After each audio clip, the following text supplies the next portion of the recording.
it's Annette. Welcome to Cotto Verde. Today we are planting 6 David Austin roses, and we're planting them over this arch. Well, we're not planting them over the arch, but I'm planting 4 climbing roses, 2 on each side of the big arch behind me, and then I'm planting 2 shrub roses, 1 on each side. And I'm going to go through the roses that I'm planting that I've chosen from David Austin, and then I'm going to show you how we plant them, and I am following the instructions and advice from David Austin themselves, and that's what we're going to do today.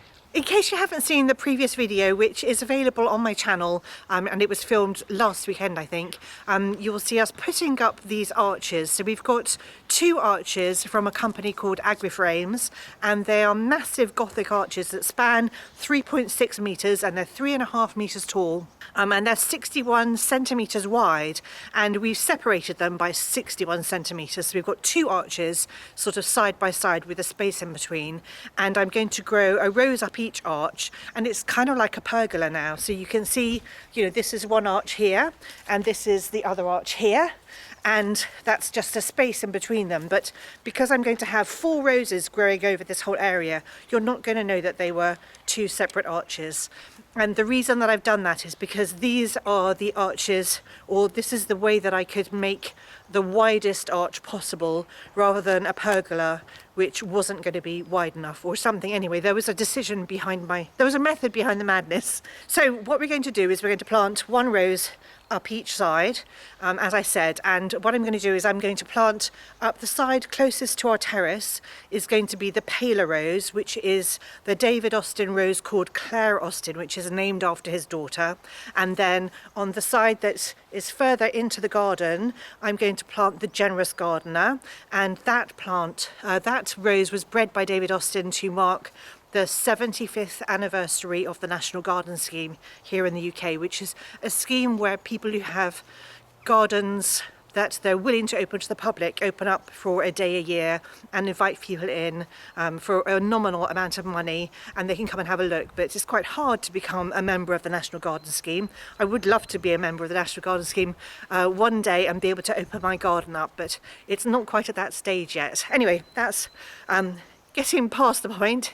And then next to both of these, so on each side in the ground, I'm planting a shrub rose just a bit further away from the arch, and I'm planting 1 on each side, and they're called Boscobel, and they were bred by David Austin. So all the roses I'm planting today were bred by David Austin, and the Boscobel is named after a house called Boscobel House. I think it's a house, and it's famous because that's where Charles II apparently hid in an oak tree during the Civil War, the English Civil War, and he was hiding from Cromwell's soldiers. Anyway, that's just a little bit of history about the roses. Anyway, I'm going to tell you a bit about the roses that I'm growing, and then I'm going to show you how we plant them. The Claire Austin grows to 12 foot, which is 3 3/4 meters. It's a vigorous climbing rose. You can plant it in any soil in any direction, so north, south, east or west facing, and in full sun or part sun. And the rose itself has a strong myrrh fragrance. The colour is creamy white with really pale lemony coloured buds, and so I think it's going to be a fabulous rose to face the patio side of our garden, because it will have this lovely bright white colour, and then behind that you're going to be able to see through to the Generous Gardener. So the Generous Gardener is going to grow to 15 foot, 4.5 metres, and it also can be planted facing any direction, north, south, east or west, and in any soil, and in full sun or part sun. And so that's going to be wonderful, because that is going to get a lot of sun that side. And the reason I'm planting it that side is because it's got this lovely pale pink. It's described as a glowing pink on the David Austin website, and this one has got a lovely delicious old rose fragrance with a bit of myrrh and musk in it. And so I'm really just looking forward to walking through this gorgeous archway filled with fragrance. The Boscobel that I'm planting on either side is a shrub rose, not a climber, and it is going to grow to 3.5 foot by 3.5 foot, which is like just over 1 meter by 1 meter, and it has red buds that open up into upward facing coral pink buds, and the petals are in various shades, so it's really got some interesting coloration on the petals. I'm really looking forward to the fragrance of the Boscobel because it sounds really interesting. It's described as strong myrrh with hints of hawthorn, elderflower, pear and almond, and I just think that sounds incredible, so I can't wait to have a sniff of that, and I'll let you know what I think as soon as I have some flowers. So what we're going to do today is get on with digging the holes and planting them. To be honest with you, we've dug the holes already. So when the David Austin bare root roses arrived, we didn't have the arch up yet and we couldn't get that in the ground. So what we did was we left them in the shed in their bag for a week, and then the following weekend we decided that we needed to plant them up, sort of heel them in. So you can either heel them in into a flower bed or you can plant them up into pots, which is what we did. So our roses are in pots and we just put them into, peat-free compost, the normal one that I use, which is the Melcourt Silver Grow peat-free compost, and we just put them in those and then left them out in sort of a nursery area in our garden, waiting to be planted. And I just thought that was the best thing to do. If you can get your bare root roses into the ground straight away, that's obviously the best option, but we just weren't able to. So this is definitely a good fail-safe and perfectly doable. And as I said, if you don't have pots, you could just heel them into the ground. So dig a hole and just get them into the soil in your garden so that they're able to receive nutrients and moisture, and then when you're ready to plant them, you can lever them out or dig them up and put them into their proper home. So what we're going to do today is tip them out of the pots that they've been in. They're looking fine, and then we'll just put them into the holes. But if you've just received your bare root roses, then put them in water for a good hour, I would say, minimum 20 minutes or a good hour, and then you'll be able to plant them in exactly the same way as we're doing today. So what you have to do is you have to dig a hole that's about 16 inches by 16 inches, so that's depending on your spade size, obviously it's about a spade and a half by a spade and a half, and then loosen up the soil at the bottom of the hole. And you just need to make sure that you can get the roots in without cramming them in. Now these roots from the bare root roses from David Austin came with really big roots, so I'm going to make sure that the holes are big enough before we actually plant them. Then what we're going to do is put some well rotted farmyard manure at the bottom of the hole, and this is definitely well rotted. It's come in bags, we haven't taken it from a farm, so it's been rotted for quite a long time, and roses are really super hungry plants, so you do need to do this. So put some goodness in the bottom of the hole and sort of fork it in so it's mixed in, and then put a bit of the farmyard manure around the outside of the hole to mix in with the stuff that you've taken out of the hole, the soil that you've taken out of the hole, so that when you fill the hole back in, some of that farmyard manure is also mixed in with it.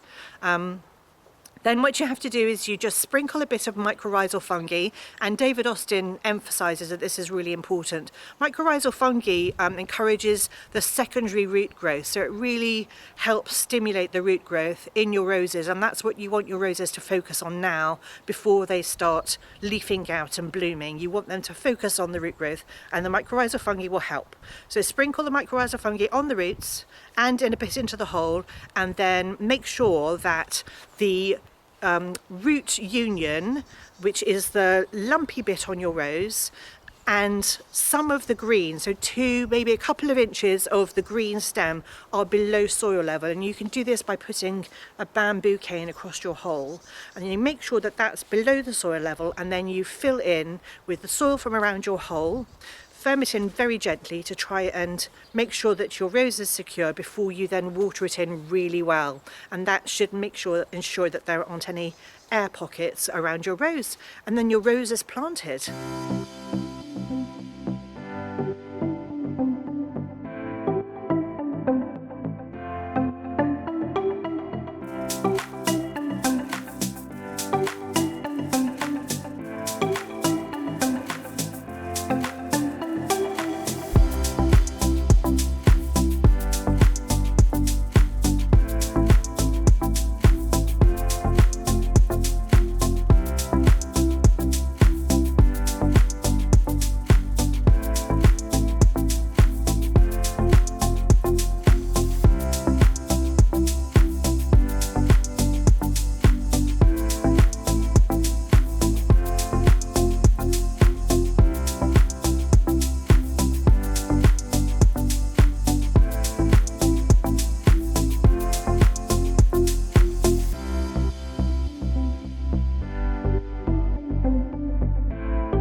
So I need to go get some more water to finish watering in the roses, but that's pretty much it for today. We are going to put some more compost on the left hand side of the arch and some more farmyard manure because we need to raise that bed because it's new, and we didn't plant the roses quite as deeply as we planted them on the right hand side of the arch because we knew we needed to put more soil in there. So we're going to do that, finish watering in the roses, and then that's about it for today. I hope you've enjoyed this video. If you have, then please do give it a thumbs up because that tells YouTube that you've enjoyed it and other people might too, and that would really help me and I'd appreciate it so much. And if you want to see these roses in bloom in the summer and how I train them up the arches, then do subscribe to my channel because I share loads of tips and things that I'm doing in my garden on my YouTube channel, and hopefully you find it interesting. Anyway, thank you so much for watching today, and I'll see you all next time.